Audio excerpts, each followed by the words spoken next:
Hello and welcome to select civils. हम previous year में पूछे गए सवालों का एनालिसिस कर रहे हैं और हमारा पर्पस ये है कि आप इस बात को इंश्योर करें कि आप प्रीवियस ईयर क्वेश्चंस पे यानी PYQs पे एम्पल टाइम और एफर्ट लगा रहे हैं। क्यों? क्योंकि हमने देखा हर एक लेक्चर में हम रेफरेंस के साथ आपको प्रीवियसली आस्क्ड क्वेश्चंस दिखाते हैं so that you can understand कि किस तरह से उसके ऑप्शंस को, उसमें इम्प्लाइड कॉन्सेप्ट्स को यूज़ करके सर्टेन लिमिटेड थीम्स को ही रिपीटेडली पूछा जाता है। If you are visiting this channel for the first time तो हमने एक PYQ your only guide to prelims ऐसे एक फोल्डर क्रिएट किया है और वहाँ पर आपको जाकर प्रीवियसली जो हमने एनालाइज किया है वो सारे क्वेश्चंस की वीडियो मिल जाएगी, तो आप वहाँ से भी एक आइडिया ले सकते हैं। लास्ट लेक्चर में हमने 2024 के जिस सेक्शन को कवर किया था दैट वाज पॉलिटी, और हमने देखा कि 16 सवालों में से 14 सवाल ऐसे हैं जो आपको पहले कहीं ना कहीं किसी न किसी तरह से पूछे जा चुके हैं। ऐसे नहीं कि बस हम जो कह रहे हैं you are compelled to understand that या आप उसे मान लें। हमने हर क्वेश्चन का रेफरेंस सामने उसको पेस्ट किया एंड देन वी एनालाइज्ड कि कैसे आपको ऑप्शंस के बारे में डिटेल जानने से या क्वेश्चन को अच्छे से एनालाइज करने से आप ईजिली पहुंच सकते हैं आंसर तक। हमने थीम भी देखा था, हमने क्वेश्चंस का डिटेल एनालिसिस भी किया था और फिर जो हमने ई बुक प्रिपेयर किया है हमने उस बेसिस पर उसको एनालाइज किया। First we analyse the question, उसके बाद हर एक ऑप्शन को हम देखते हैं कि इसके क्या अर्थ निकलते हैं और सही आंसर है तो इसके पीछे रीज़न क्या है and then tips and tricks उससे रिलेटेड अगर कुछ होता है तो we have compiled them too. Last lecture में भी हमने ये कहा था कि चूँकि हम पॉलिटी डिस्कस कर रहे हैं तो इट डजेंट मीन कि सिर्फ पॉलिटी में आपको दिखेगा कि प्रीवियसली आस्क्ड क्वेश्चंस के लिंक हैं या हु बहू वर्ड बाय वर्ड क्वेश्चंस उठा के भी पूछे जाते हैं। जैसे हमने राइट टू प्राइवेसी या लोकसभा राज्यसभा से रिलेटेड क्वेश्चंस देखे थे, है ना, बिल से रिलेटेड जो एक हाउस से दूसरे हाउस में जब जाता है, या फिर मनी बिल में राज्यसभा की क्या इम्पोर्टेंस है।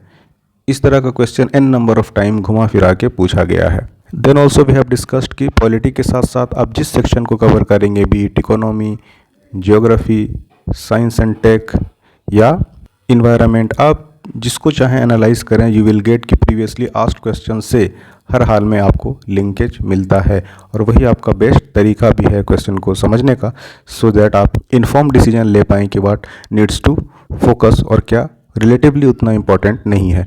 अदरवाइज 100 क्वेश्चंस में आप रैंडमली जो पूछे जाते हैं 20 से 25 सवाल, उसका प्रिपरेशन ना कर पाने के मलाल में ही रिमेनिंग जो 80% आपका प्रिपरेशन अच्छा होना चाहिए वो भी नहीं कर पाते।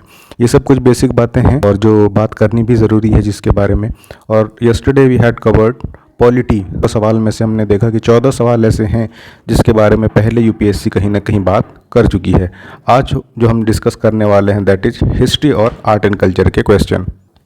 अब जो 2024 का ये एक बार आप स्टैट्स पे नज़र डालिए। टोटल नंबर ऑफ क्वेश्चंस 9 पूछे गए, उसमें भी PYQ का हिंट लेके आप 7 क्वेश्चन को सॉल्व कर सकते हैं। इसके क्या मायने हैं? If you will us in this entire video तो आप समझ पाएंगे कि can be solve through PYQs और हाउ PYQs हेल्प्स, है ना। कहीं ना कहीं ऑप्शंस में आपको या तो थीम बताता है या तो ऑप्शन से आपको एक आइडिया मिलता है कि क्या आपको प्रिपेयर करना है, या कई बार वर्ड बाय वर्ड भी क्वेश्चंस उठा के पूछ दिए जाते हैं। We shall keep on learning about them जैसे ही हम इस सेक्शन में आगे बढ़ेंगे। दैट बीइंग सेड, आइए हम 2024 के क्वेश्चंस को सॉल्व करते हैं, जिसमें हम देखेंगे कि कैसे PYQs को हमने अगर अच्छे से प्रिपेयर किया है तो we can solve them quite comfortably. Alright, तो सबसे पहले ये बुद्धिज़्म का थीम है। Theme 9 is from our book, जो कि हमने ई बुक प्रिपेयर किया है आपके लिए PYQs का डिटेल्ड एनालिसिस के साथ। और this analysis contents question analysis, option analysis और हर एक फॉरवर्ड बैकवर्ड लिंकेज के बारे में हमने बात की है। तो आप उसे सेलेक्ट सिविल्स ऐप पे जाके आप अवेल कर सकते हैं, सो दैट आप समझ पाएंगे कि कितना इंपॉर्टेंट है आपके लिए प्रीवियस ईयर क्वेश्चन को सॉल्व करना। उसके साथ साथ वहाँ पर आपको CDS और CAPF के भी क्वेश्चंस प्रीवियसली आस्क्ड उनका सेट मिलेगा। So if you are preparing for them as well तो आप उसे अवेल कर सकते हैं। तो 2024 का क्वेश्चन नंबर 54 आपसे पूछ रहा था, with reference to ancient India Gautam Buddha was generally known by which of the following epithets, और किन नामों से जाना जाता है। और दिए हुए ऑप्शंस थे आपको न्यायपुत्र, शाक्यमुनि और तथागत। 3 ऑप्शन दिए गए थे और इनमें से आपको बताना था कि और किन नामों से या किन पार्टिकुलर एस्पेक्ट या फिर कैरेक्टरिस्टिक्स से गौतम बुद्धा को जाना जाता है। One thing to mention here is Buddhism, Jainism plus bhakti, Sufi movement, these are favourite parts of UPSC. तो आपको ये भी एक फेयर आइडिया होना चाहिए कि किस साल किस सेक्शन से किस तरह के सवाल यूपीएससी पूछती है। या फिर आप विजयनगर एम्पायर देख लें, उससे भी हमेशा आपको कुछ ना कुछ क्वेश्चन पूछा जाता है मेडिवल में। Indus valley civilisation, that is another one section जहाँ से UPSC time and again question पूछती है। नंदलेस वो हम धीरे धीरे देखेंगे, और आप प्रीवियसली जब आस्ट हम क्वेश्चंस को देखेंगे ना, तो आप ये भी समझ पाएंगे कि किस और दूसरे सालों में कितने सवाल पूछे गए हैं। तो बुद्धिज़्म का ये सवाल 24 में पूछा गया था। उससे पहले देखिए बुद्धिज़्म से और रिलेटेड कितने सवाल पूछे गए हैं। With reference to Indian history, who among the following is future Buddha. Future Buddha जो कि आने वाले हैं वर्ल्ड को बचाने के लिए, उसको किस नाम से जाना जाएगा या जाना जाता है। ऑप्शंस आपको दिए गए थे, अवलोकितेश्वर, लोकेश्वर, मैत्रेय और या फिर पद्मपानी बुद्धा। ये भी देखिए बुद्धा के कैरेक्टरिस्टिक हैं, ये भी बुद्धा के कैरेक्टरिस्टिक्स ही हैं कि किस तरह से future Buddha, yet to come, है ना, ये बुद्धा जो कि ले चुके हैं वहाँ पर ही निर्वाणा। उसके बाद this is talking about A future Buddha जो कि अगेन आने वाले हैं, and who will save the world. यानी कि ये जब बुद्धा अपनी दिस लाइफ में थे तो उनको और किन नामों से जाना जाता था, ड्यू टू हिज बिहेवियर और उनकी कैरेक्टरिस्टिक की वजह से। और ये एक फ्यूचर बुद्धा की बात कह रहा है।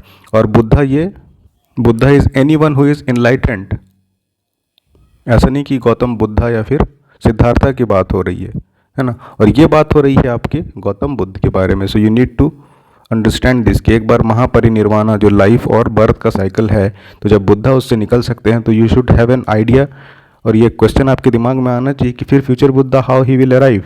तो यहाँ पर जो बुद्धा की बात हो रही है दैट इज़ फ्यूचर बुद्धा, और वो इनलाइटेंड होगा कोई भी जो सेव करेगा दिस वर्ल्ड को। इससे पहले देखिए साल 2015 में, 2014 में, 2012 में लगातार आपसे बुद्धिज़्म से रिलेटेड क्वेश्चन पूछे गए हैं। कि अगर आप देखेंगे तो 2015 का ये 39 क्वेश्चन और 2014 का 25 क्वेश्चंस हु बहू, this is exactly same question आपको उठा के पूछ दिया गया है।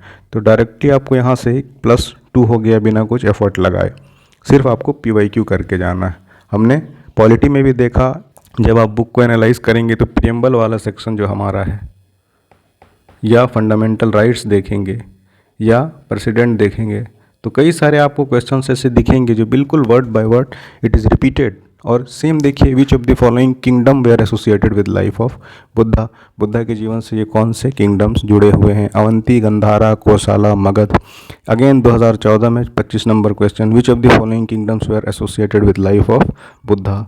बिल्कुल हूबहू सेम टू सेम क्वेश्चन है, थोड़ा सा बस ऑप्शंस में भी डर ऊपर नीचे कर दिया है, अदरवाइज ये कॉम्बिनेशन भी सेम है। 3-4 यहाँ पर है तो यहाँ पर भी देखिए 3-4 है, 2-3 है तो यहाँ पर भी 2-4 कर दिया है, थोड़ा सा चेंज है। 1-2-3 है तो 1-2-3 एंड देन 1-3-4, ये तो 1-3-4 है ही। So even UPSC has not bother to alter the options and the question sequence. देख रहे हैं, Avanti, Gandhara, Kosala, Magadha, Avanti, Gandhara, Kosala, Magadha, same to same, कौन मेहनत करे, है ना। So that is what PYQ helps you to do, कि आप भी बिल्कुल अच्छे से एनालाइज करके जाइए। उससे पहले 2012 में 72 पूछ चुका है कि lord Buddha's image is sometimes shown with hand gesture cause bhumi sparsha mudra. भूमि स्पर्श मुद्रा की बात कर रहा है, ये क्या सिंबलाइज करता है। और ये आपको 4 ऑप्शंस दिए गए थे। पहला कह रहा है कि Buddha calling of the earth to watch over Mara and to prevent Mara from disturbing his meditation. दूसरा कह रहा है Buddha calling of the earth to witness his purity and chastity despite the temptation of Mara, कि मारा के प्रलोभन के अगेंस्ट जाके वो अपनी प्योरिटी की बात करते हैं। और ये कहते हैं कि अर्थ आप विटनेस हैं, अर्थ बेयर द विटनेस कि how clean and pure Buddha is. और तीसरा कह रहा है Buddha remind of his followers that they are arise from the earth and finally dissolve into the earth and thus the life is transitory. ये 3 है। और चौथा कह रहा है कि दोनों स्टेटमेंट ए और B are correct in this context. 2012, उससे पहले भी 2003 में भी इस थीम से रिलेटेड, बुद्धिज़्म के लाइफ से रिलेटेड क्वेश्चन आपको पूछा गया है। This time it was asked कि Vardhaman Mahavir mother was daughter of Lichchhavi chief Chetak. और दूसरा है Gautam Buddha's mother was a princess of Kosalan dynasty. And third is saying कि पारसनाथ जो कि 23वें तीर्थंकर हैं belong to Banaras. So this was kind of mixed of both Buddhism and Jainism. लेकिन यहाँ से भी आपको एक बुद्धा का लाइफ के बारे में आइडिया हो जाता है। We discussed in the last lecture कि जब भी आप किसी के बारे में पढ़ें, जैसे यहाँ पर बुद्धिज़्म के बारे में पढ़ रहे हैं, तो you need to have a fair idea. Fair idea means Buddhism आपको हिंट कर रहा है कि लाइफ ऑफ बुद्धा के बारे में आपको जानना है। जैसे बुद्धिस्ट काउंसिल्स हुए तो कौन से किंग के पैट्रोनेज में बुद्धिस्ट काउंसिल हुआ, फर्स्ट बुद्धिस्ट काउंसिल कौन सा हुआ, कहाँ हुआ, कितने बुद्धिस्ट काउंसिल हुए, फोर्थ हुआ तो चौथा कौन किसके पैट्रोनेज में हुआ, किसको इसको चेयर किसने किया था, और उस टाइम क्राउन कौन था, किसके सिर था, इस तरह के सारे डिटेल। फिर अर्ली डिविजन्स बुद्धिज़्म के कौन कौन से हुए, हिनायान बुद्धिज़्म क्या है ना, महायान क्या है, महायान किस तरह से हिनायान से अलग है। So you need to have a broader idea so that, ऐसा नहीं है, मैंने लास्ट लेक्चर में भी जब हम पॉलिटी का एनालिसिस कर रहे थे तब मैंने कहा था कि ऑप्शंस आपको एक हिंट करता है कि अगर कुछ डायमेंशंस अलग अलग हैं, इफ़ समथिंग इज आस्क्ड, क्या सपोज करिए ए बी सी डी में से डी आपको पूछ लिया गया है, तो ये आपको हिंट कर रहा है कि you get prepared with A B C D and all other aspect, so that आपको उसी के आसपास, उसी के इर्द गिर्द कुछ ना कुछ पूछेगा। तो इसका अगर आप आंसर देखेंगे तो गंधारा एंड पंथी ये दोनों आपको वेगली दे दिया गया है। गंधारा आर्ट में बुद्धिज़्म इन्फ्लुएंस दिखता है, या उस रीजन में आपको मोनेस्टिक बुद्धिज़्म यानी कि महायान बुद्धिज़्म के दिखते हैं ट्रेसेस, जैसे बामियान बुद्धा उसी अफ़गानिस्तान वाले रीजन में, यानी कि उनके टीचिंग्स को उधर अडॉप्ट किया गया, बट लाइफ ऑफ बुद्धा से वो रिलेटेड नहीं है। कोसला और मगध ये दोनों जुड़ा हुआ है, यानी 3 and 4 option number C will be the right answer. तो वंस आपको ये अगर पता लग गया तो ऑब्वियसली डायरेक्टली 3 और 4 आप लगा सकते हैं ना। और ये दूसरा अवंती और गंधारा, अगर आप बुद्धिज़्म को पढ़ेंगे फ्रॉम हिज वेरी बर्थ, इतने सवाल जब पूछे जा रहे हैं तो you need to know every possible detail about Buddhism, क्योंकि जब आप बुद्धा के बारे में पढ़ते हैं तो आपको पता होना that he was born to Shakya clan. उसके बाद और जो दूसरे तरह के n नंबर ऑफ डिटेल्स हैं, जैसे जिसकी कैपिटल कौन सी थी तो कपिलवस्तु वॉज द कैपिटल, उनके फादर का नाम क्या था, उनके मदर क्या थी। ये तो हो गए दो इसके डायमेंशंस हो गए, एक तो गौतम बुद्धा से रिलेटेड कि आपको बुद्धा के बारे में डिटेल होना चाहिए, और दूसरा बुद्धिज़्म के बारे में कि व्हाट बुद्धिज़्म टीचेस अस, इसके फिलॉसफीज़ क्या हैं। तो इस तरह से आपको एनालाइज करना है।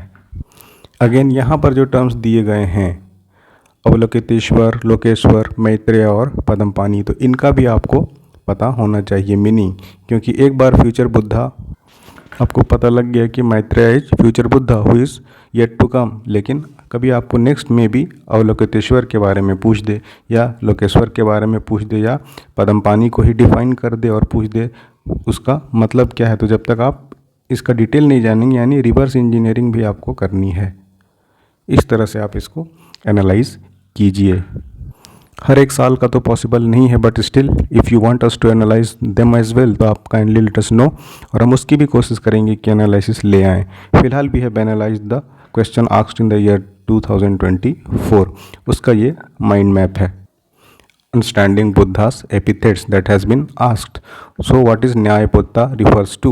Nyayaputta refers to Mahavir in Jainism, not Gautam Buddha. So this makes statement 1 as incorrect. So हमने इसी तरह से हर एक ऑप्शन को एनालाइज किया है आपके लिए, ताकि फ्यूचर में जब ऑप्शन से ही इंटरलिंक करके सवाल पूछे जाएं तो आप समझ पाएँ कि आंसर क्या मार्क करना है। Shakya Muni means sage of the Shakyas, as we discussed कि he belong to Shakya clan. देखिए तब भी मैंने कहा ना, तो शाक्य क्लेन में जब वो पैदा होगा तो शाक्य का ही वो मुनि था, sage of Shakyas, referring to the Buddha's lineage and role as a sage. So simply that will be a term use for Buddha, Shakya Muni. Third one is Tathagat, so this refers to one who has come or one who has दस गोन, यानी कि जिस पे has been done there, है ना, Gen Z के भाषा में अगर कहें तो। So the enlightened state, so this was none other than Buddha.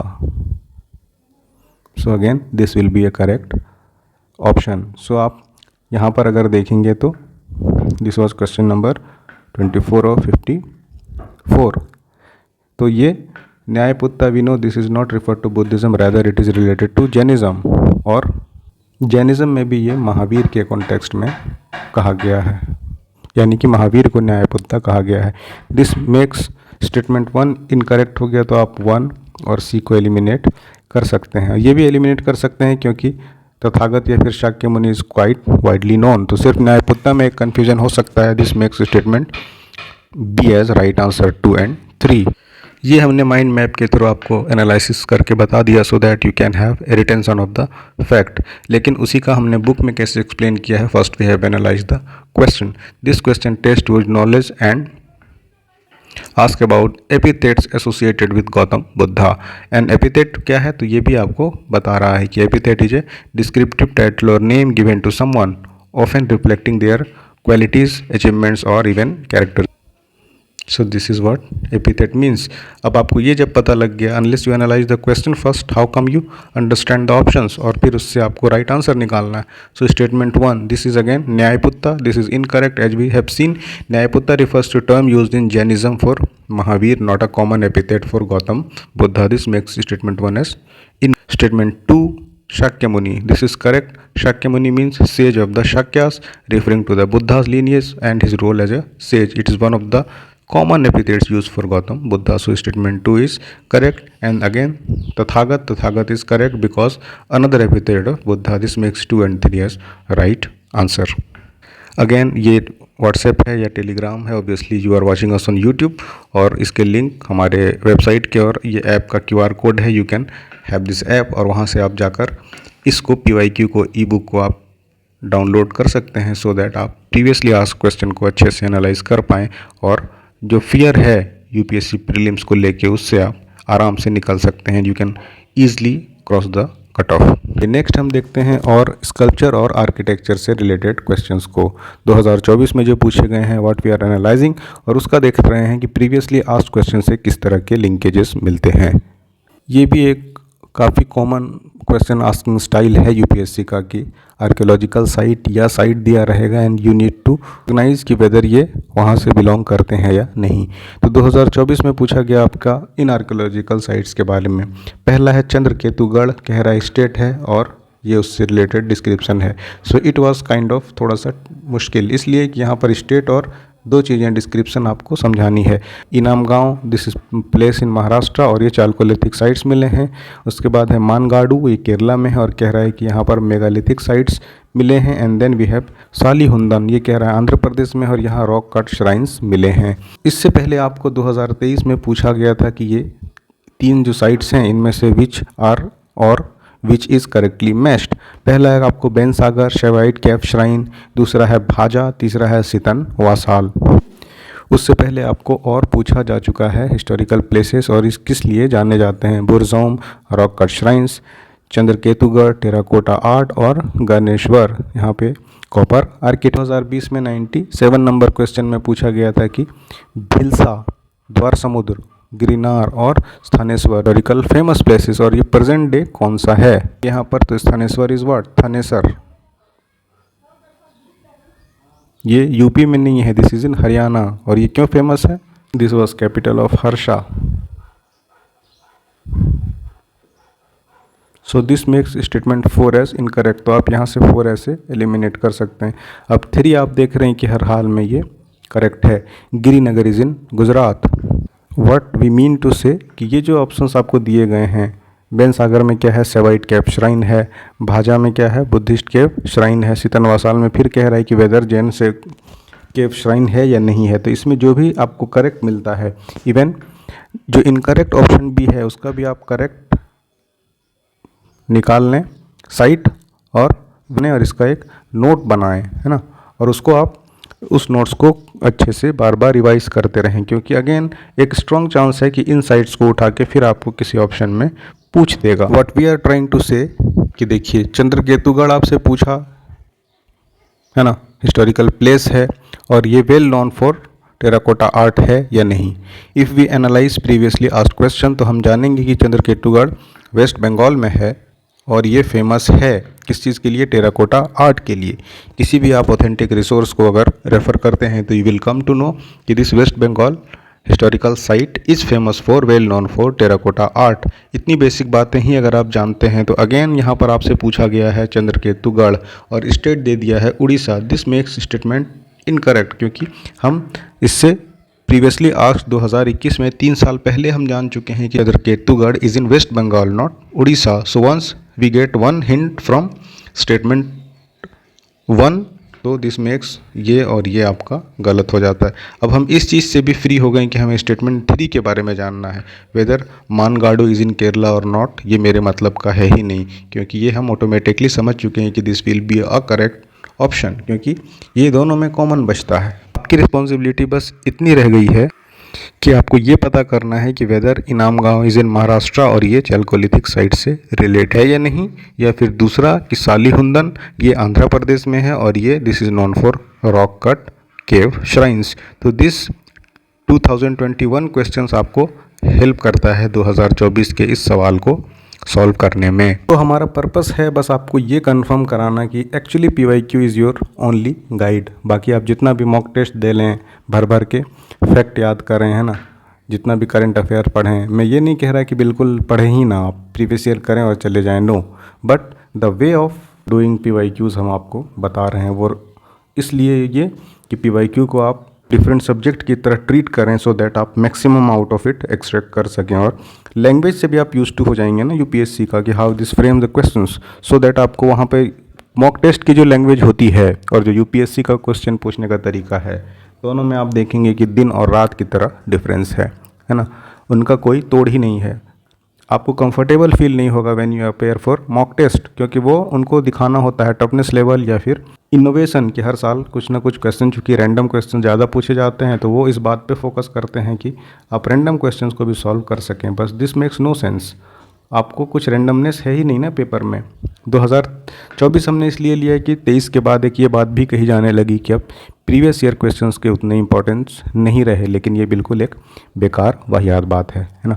So now we shall सी कि हाउ 2024 में करेक्ट आंसर कौन सा। तो exploring India's archaeological diversity, archaeological sites in India, ये हमने जो आपका ऑप्शन है उसके माइंड मैप्स प्रिपेयर किए हैं सो दैट आप उसे रिटेन कर सके। ऐसे कलरफुल होता है so you can have a more retention rate.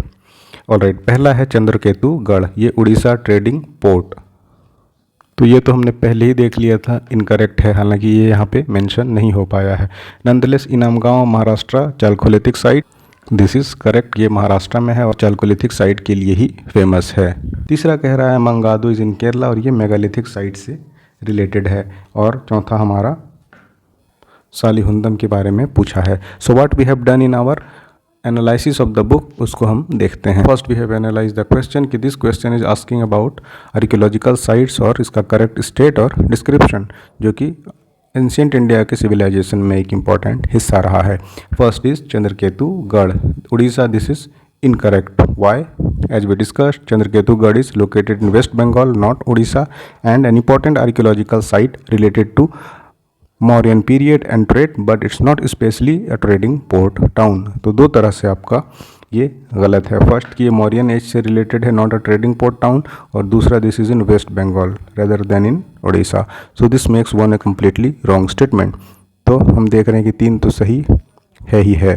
Second is Inamgaon Maharashtra, ये Chalcolithic site, this is correct। Inamgaon is a Chalcolithic site located in Maharashtra known for its prehistoric settlements। And then we have Mangadu, Kerala, a megalithic site, this is also a correct statement। So Mangadu is a megalithic site in Kerala, location associated with early historical period। और recently revealed megalithic sites मिले हैं जो कि 1000 BC से लेकर 100 BC के बीच में date करते हैं। So this is a correct statement। और ये दोनों correct statements make 2 and 3 as a right answer. So again we have added tips and tricks for this type of questions.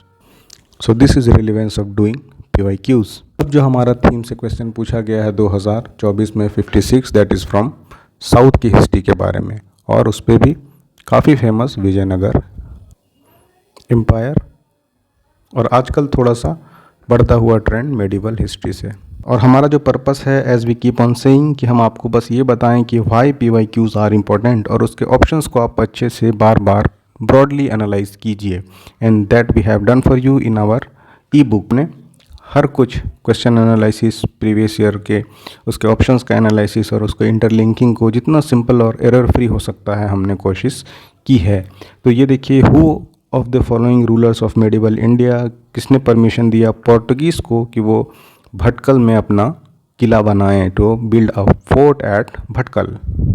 Just उससे पहले पूछा था 2023 में, who among the following rulers of the Vijayanagar empire construct करते हैं एक large dam को Tungabhadra river पर, canal cum aqueduct several kilometres long था जो कि से कैपिटल सिटी को जोड़ता था। तो इसमें से आपको बताना था कि देवराय, मल्लिकार्जुन, वीरा विजय या फिर वीरूपक्षा। आप देवराय 1 यहाँ पे जो दिया है मल्लिकार्जुन, वीर विजय और वीरूपक्षा, इनके बारे में आपको डिटेल जानना है। Because again a work of any one of these, या कोई नए किंग का भी उठा के दे देगा, फिर आपको इन्हीं ऑप्शंस में से पूछा जाएगा। Unless you analyse how will you come to know कि वीर विजय ने किस तरह के काम किए हैं, उसमें से एक डिस्क्रिप्शन दे देगा कि सपोज करिए कि उसने टेम्पल आर्किटेक्चर में कुछ चेंज किया और फिर नया इरिगेशन सिस्टम जनरेट किया। So which king is related to this act, तो आपको पता नहीं होगा, तो how will you mark the right one. Similar lines पे पूछा गया है 2022 का 59, 2021 का 38, 2021 में फिर 48 number question. Advent of Europeans, ये भी आपका एक इम्पोर्टेंट सेक्शन आजकल होता जा रहा है, क्वेश्चन पूछे गए हैं लगातार। 2022 में पूछ रहा है, देखिए, Dutch establish their factories warehouses on the east coast of lands granted to them by Gajapati rulers. फिर कह रहा है कि Alfonso de Albuquerque captured Goa करता है बीजापुर सुल्तान से ये कैप्चर। एंड देन तीसरा स्टेटमेंट कह रहा है कि English East India company establish a factory at Madras on plot of land leased from representative of Vijayanagar empire. So ये 3 स्टेटमेंट दिए थे। अगेन इस बार फिर मेडिवल में आपका चंगेज खान के रीजन से क्वेश्चन पूछा है कि इट वॉज ड्यूरिंग किसके रीन में चंगेज खान ने पहली बार अटैक किया था। फिर it was during time of Mohammad bin Tughlaq that Timur occupied Multan, यानी मंगोल इन्वेजन के बारे में आपसे पूछा था। सिमिलर लाइंस पे 2021 में एक और सवाल था कि Nizam of Arcot emerged out of Hyderabad state. फिर Mysore kingdom emerge out of Vijayanagar empire and Rohilkhand kingdom was formed out of territories occupied by Ahmad Shah Durrani.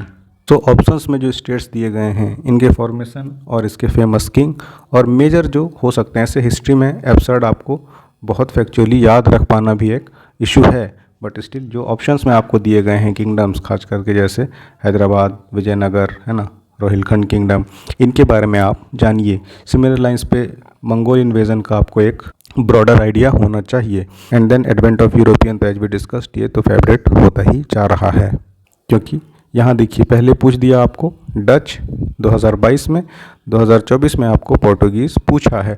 सो हम जानते हैं कि पोर्टुगीज, डच, इंग्लिश और फ्रेंच, ऐसे इस सीक्वेंस में PDEF इनका आना हुआ। सो जब आपको पूछ लिया है ना डच और पोर्टुगीज़ के बारे में, then they might ask you about English और फ्रेंच के बारे में।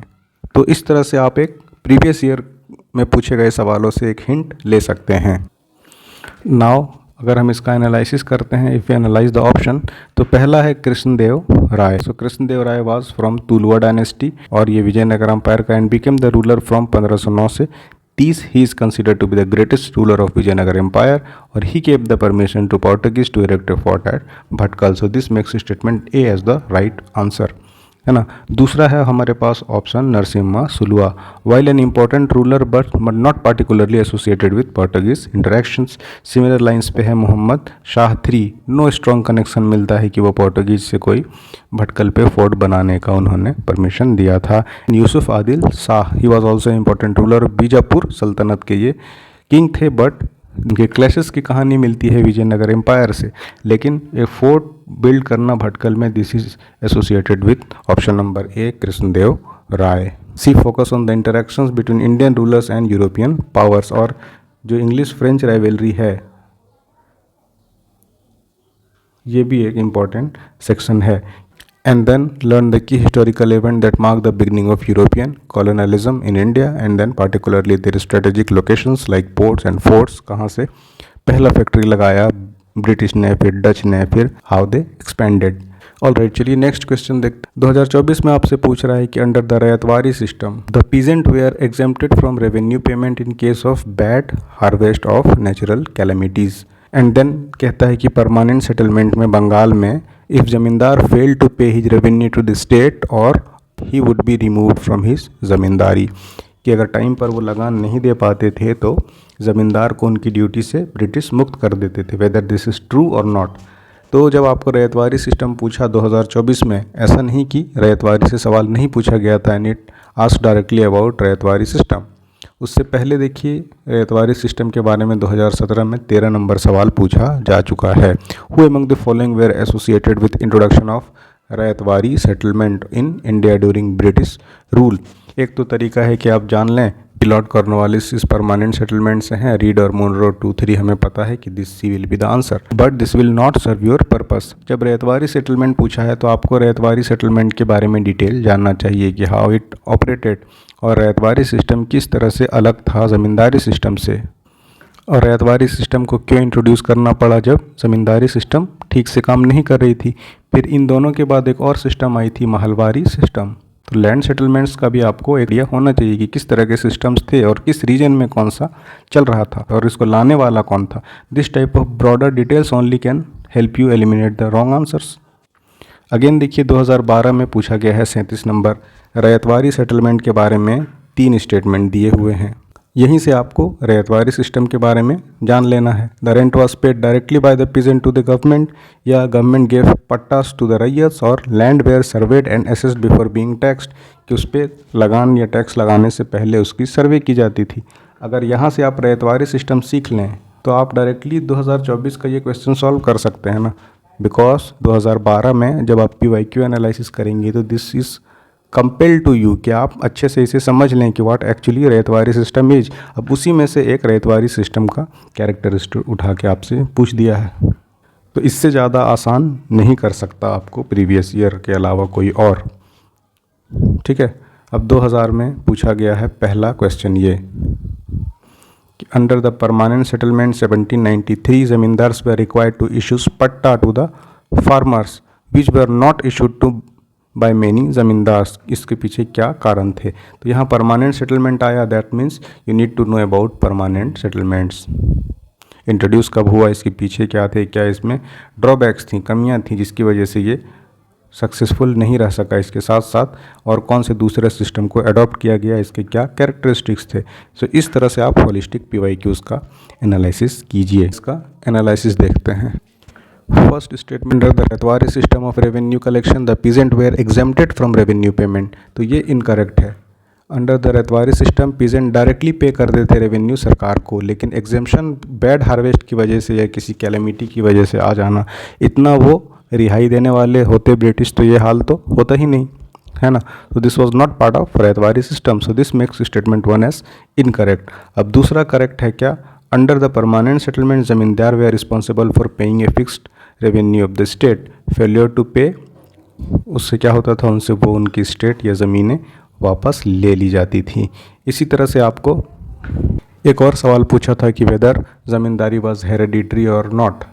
साल मुझे शायद लग रहा है 2020 या 21 था, तब भी एक सवाल पूछा गया था कि प्रीवियस ईयर क्वेश्चंस में आपको कहीं ना कहीं क्वेश्चन पूछने से पहले बता दिया जाता है कि what kind of questions are about to be asked, so that आप उसी थीम के अराउंड अपने आप को प्रिपेयर कीजिए।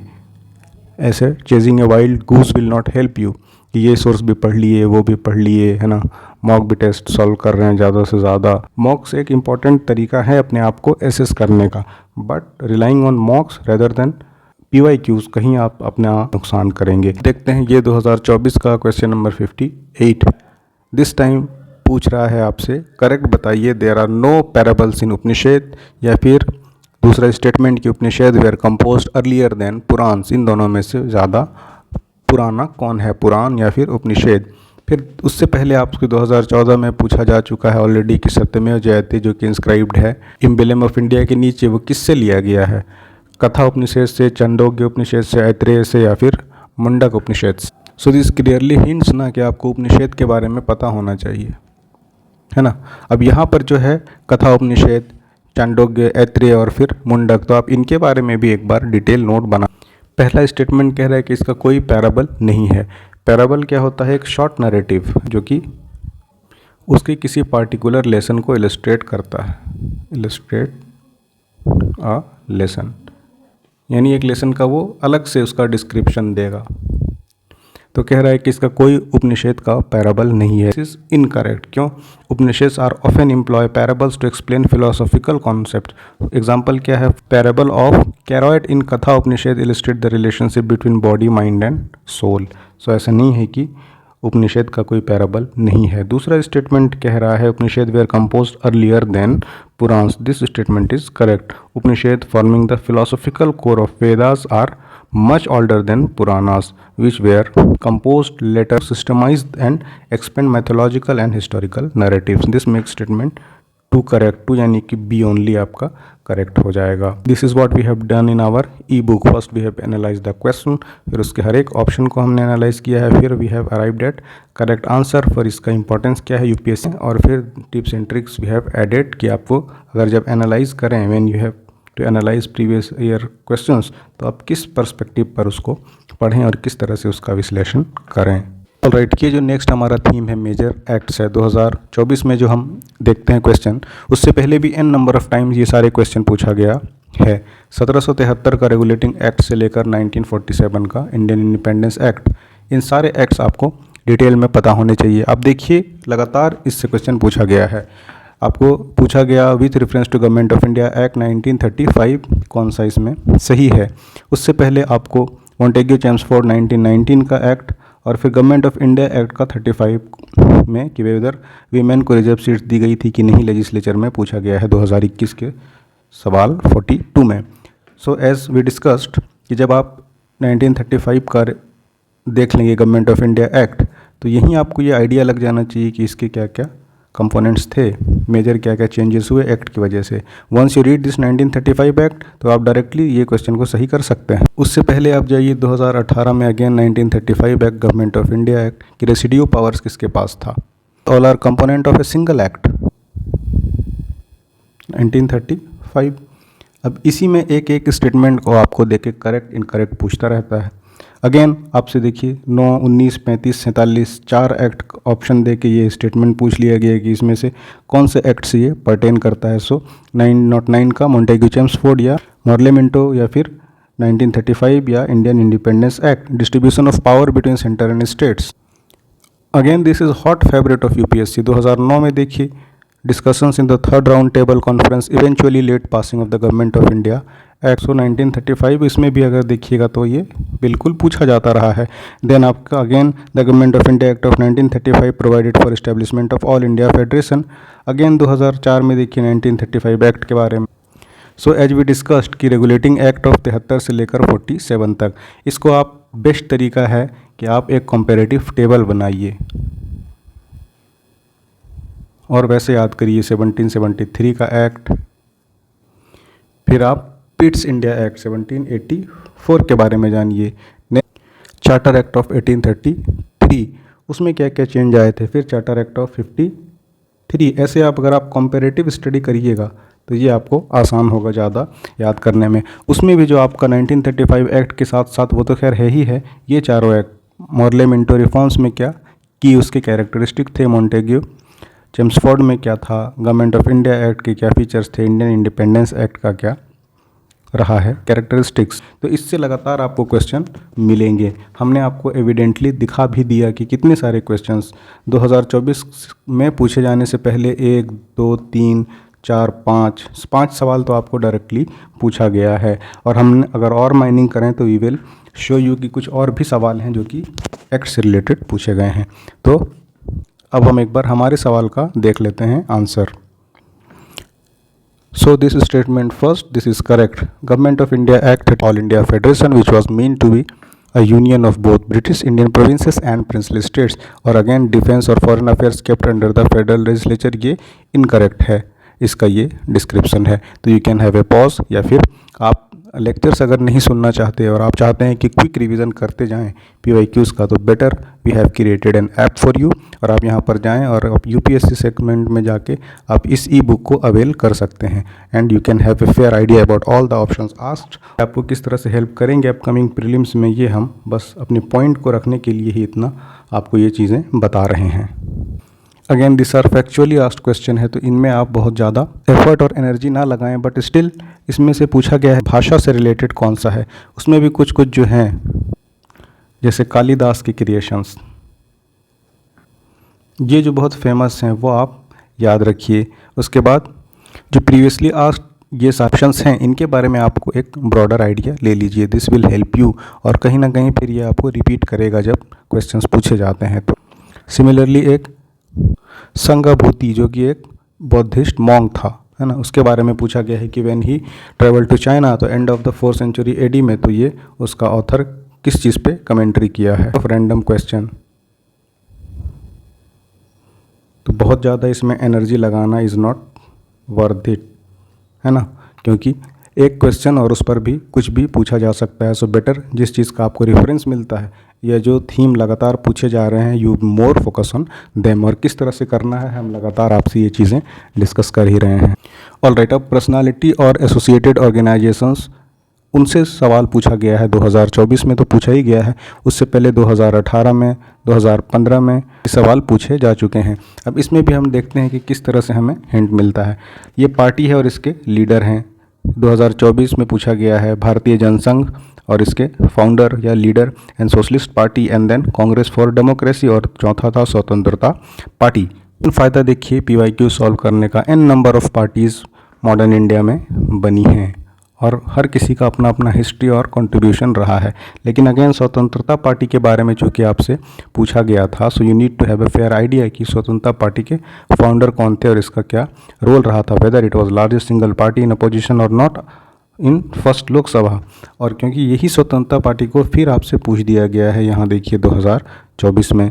फिर लीडर ऑफ अपोजिशन के बारे में पूछा है कि पहली बार रिकॉग्नाइज्ड किया गया था 1969 में। 2015 में आपसे पूछा गया कांग्रेस सोशलिस्ट पार्टी के बारे में, 3 स्टेटमेंट दिया गया। यहाँ पर फिर सोशलिस्ट पार्टी का कह रहा है कि फाउंडर सी राजागोपालाचारी थे या नहीं थे।